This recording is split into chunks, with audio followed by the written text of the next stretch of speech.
उत्तर प्रदेश में राज्यसभा की 10 सीटों के लिए आज सुबह 9 बजे से मतदान जारी है। बता दें कि राज्यसभा चुनाव में बीजेपी ने 8 और समाजवादी पार्टी ने 3 उम्मीदवार मैदान में उतारे हैं। बीजेपी ने अपने 8वें उम्मीदवार के रूप में संजय सेठ को मैदान में उतारा है, यानी कि एक सीट पर कड़ी प्रतिस्पर्धा होने की संभावना है। मतदान प्रक्रिया शाम 4 बजे तक जारी रहेगी और मतगणना शाम 5 बजे से शुरू होगी, जिसके बाद आज रात तक नतीजे घोषित हो जाएंगे।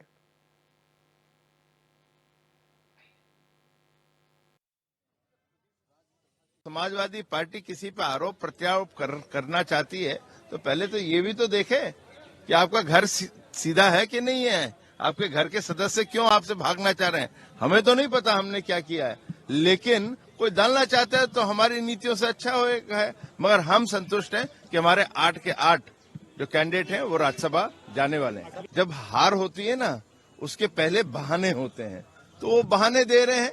अब उनको बहाने देने की आदत मेरे ख्याल से बहुत दिनों से पड़ चुकी है। अखिलेश जी को 17 में दिया, 19 में दिया, 22 में दिया, बीच में एमएलसीज होते हैं, राज्यसभा होते हैं, तो उनको आदत पड़ गई है। अब 24 में भी एक और बहाना देंगे। हम तो अखिलेश जी को भी कहते आ रहे हैं, हाउस में भी क्या भैया अखिलेश जी नारा लगा दो जय श्री राम का, मगर वो लगाने को तैयार ही नहीं होते हैं। अब उस दिन भी उन्होंने वो इकबाल इकबाल ही पढ़ते रहे। अब उनको समझ नहीं आता भाई कि जय श्री राम और इकबाल में बड़ा अंतर है। और इकबाल वो है व्यक्ति जिसने इलाहाबाद में, जो कि मैं प्रयाग से ही आता हूँ, इलाहाबाद से आता हूँ, जिसने पहले ही कहा था भारत के हिंदू मुस्लिम के एकता हो ही नहीं सकती, उनको अलग अलग करें। अब उसकी तुम गुण गाओ हाउस के अंदर खड़े होके, तो उनकी मानसिकता बता रही थी। हम पार्टी के सिपाही हैं, सिपाही को का जो कर्तव्य होता है उसे हम निभाकर आए। हमारा कैप्टन क्या कर रहे हैं, हमारे राष्ट्रीय अध्यक्ष क्या बातचीत करेंगे नहीं करेंगे, हमें कोई लेना देना नहीं है। नहीं, वो सपा का मैटर है। अभी हमारे पास में इस तरह की कोई सूचना है, आपके माध्यम से जो जानकारी मिल रही है, हमें कोई जानकारी नहीं है। कोई नहीं, राजनीति में दोस्ती नहीं बनती रहती है, टूटती रहती है, ये कोई नया काम थोड़ी हुआ है, आदिकाल से होता चला आ रहा है। देखिए, माननीय राष्ट्रीय अध्यक्ष जी आदरणीय जयंत चौधरी साहब ने गठबंधन किया है गठबंधन किया है, तो उस गठबंधन के साथ है और जो हमारे लिए निर्देश है, आदेश है, उसका पालन करते हुए हमने वोट किया। और संवाददाता उपेंद्र अस्थाना हमारे साथ लाइव जुड़ गए हैं कानपुर से। उपेंद्र, किस तरह की तैयारियां हैं, क्योंकि राज्यसभा के लिए वोटिंग जारी है?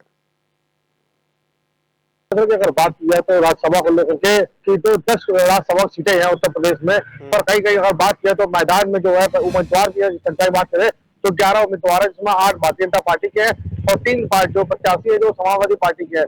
पर कहीं अगर बात की जाए तो लोकसभा विधानसभा चुनाव में अगर बात करें तो इसमें 403 सीटों में 252 सीटें जो भारतीय जनता पार्टी के पास है और उसके बाद जो है 130 सीटें जो है समाजवादी पार्टी के पास है। उसमें अगर बात की जाए तो कहीं ना कहीं राजा भैया पार्टी है या उसके बाद भारतीय निषाद पार्टी है। क्योंकि अगर बात करें कहीं ना कहीं पूरी तरह से एक प्रत्याशी को वोट पाने के लिए 37 की संख्या जरूरी होती है। पर कहीं ना कहीं अगर बात की जाए विशाल, तो समाजवादी पार्टी को इस राज्यसभा चुनाव में बड़ा झटका लगेगा। लेकिन 10 सीटों पर तो चुनाव जारी है और ऐसे में कयास ये भी लगाया जा रहा है कि एक सीट पर बड़ी जगदोजहद हो सकती है, जहां पर बीजेपी और सपा दोनों में टकराव दिखाई देगा। जी विशाल, अगर बात की समाजवादी पार्टी की जो प्रत्याशियों की बात की जाए तो जया बच्चन हो, चाहे आलोक रंजन हो, और चाहे उसके बाद अगर तो वर्मा जी जो पार्टी राष्ट्रमोहन वर्मा जो है पार्टी उतरे हुए हैं। पर कहीं ना कहीं अगर बात की जाए तो आलोक रंजन का जो बैकग्राउंड की अगर बात करें तो पूरी तरह से पूर्व सेवा आईएएस अधिकारी रहे हैं और अखिलेश यादव के जो प्रिय रहे हैं। और उसके बाद अगर जया बच्चन की बात की जाए तो जया बच्चन भी पूर्व में ही राज्यसभा सांसद रह चुकी है। अब देखना ये है कि जिस तरीके से समाजवादी पार्टी के जो कई कुछ विधायक जो है वो बागी होते जा रहे हैं, जो कल की बैठक में नहीं पहुंचे थे समाजवादी पार्टी के, आज जो वोटिंग टाइम है उसका अगर बात किया तो क्या लगता है कि जो पूर्व मुख्यमंत्री अखिलेश यादव जो है वो इन विधायकों को संभाल पाते हैं कि नहीं संभाल पाते हैं, क्योंकि समाजवादी पार्टी को लगता है कि 3 में से 2 सीटों की उम्मीद लग रही है। अच्छा, तो तैयारियां किस तरह की गई हैं अभी? क्या कुछ तैयारियां वहां पर चल रही हैं इस दौरान?